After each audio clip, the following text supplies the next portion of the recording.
দশম শতাব্দী থেকে দাঁড়িয়ে থাকা হায়দ্রাবাদ আমাদের খুবই প্রিয় শহর। এর আকাশে ভেসে ওঠে পুরনো মোগল স্থাপত্য আর আধুনিক শহরের কোলাজ। আর ঠিক সেই শহরের বুক চিরে আজ আমরা রওনা হলাম ঐতিহাসিক গোলকোন্ডা ফোর্ট থেকে বিশ্ববিখ্যাত সালারজং মিউজিয়াম। একসময় এই গড় ছিল কুতুবশাহী রাজাদের শক্ত ঘাঁটি। এখান থেকে বিশ্ববিখ্যাত কোহিনূরের গল্প শুরু। দুর্গের প্রতিটি ইটে ইটে যুদ্ধ, সঙ্গীত ও রাজকীয় গৌরবের স্মৃতি। আমরা আগের পর্বে দেখেছি গোলকোন্ডা ফোর্টের দৃশ্য। গোলকোন্ডা থেকে শহরের পথে নামতেই বদলে গেল দৃশ্য। উঁচু বিল্ডিং, টেক হাব, রাস্তায় খাবারের গন্ধ আর কাজের ব্যস্ততায় ছুটে চলা নাগরিক জীবন। পুরনো নতুনের মিলনে এ শহর যেন এক জীবন্ত গল্প পুস্তক। এবার আমরা পৌঁছে যাচ্ছি সালারজং মিউজিয়াম, ভারতের অন্যতম বৃহত্তম একক ব্যক্তিগত সংগ্রহশালা। নবাব মীর ইউসুফ আলী খানের অক্লান্ত সংগ্রহে তৈরি এই জাদুঘর প্রায় 48,000 শিল্প নিদর্শনের ঐতিহ্য বহন করে চলছে। চলুন দেখে নিই সালারজং মিউজিয়ামে। এখানে এন্ট্রি ফি হচ্ছে 50 টাকা, আর মোবাইল বা ক্যামেরা থাকলে আরো 50 টাকা।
হায়দ্রাবাদ শহরের মুসি নদীর তীরে অবস্থিত সালারজাং মিউজিয়াম ভারতবর্ষের অন্যতম বৃহত্তম একক ব্যক্তিগত সংগ্রহশালা।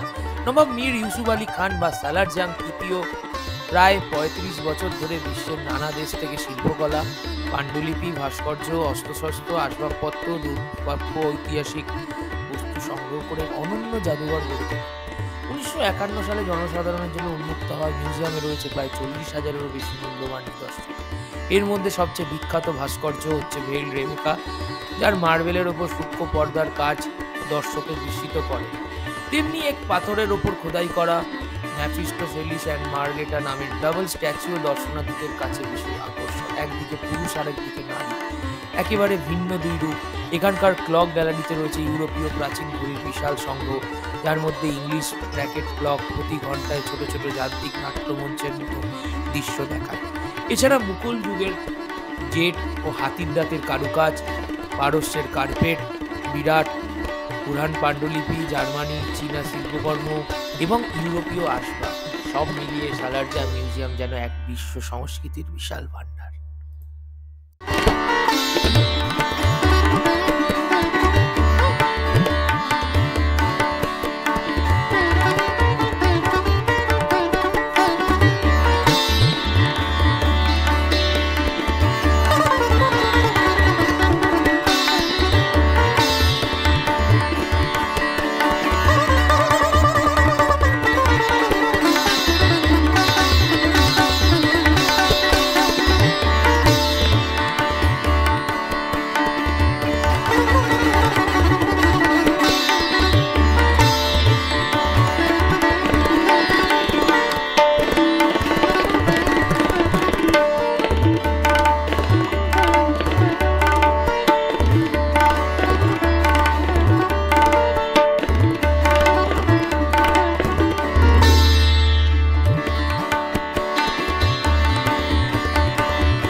মিউজিয়ামের ভেতরে 10টি জিনিসের মূল গ্যালারিগুলো আপনারা দেখতে অবশ্যই ভুলবেন না।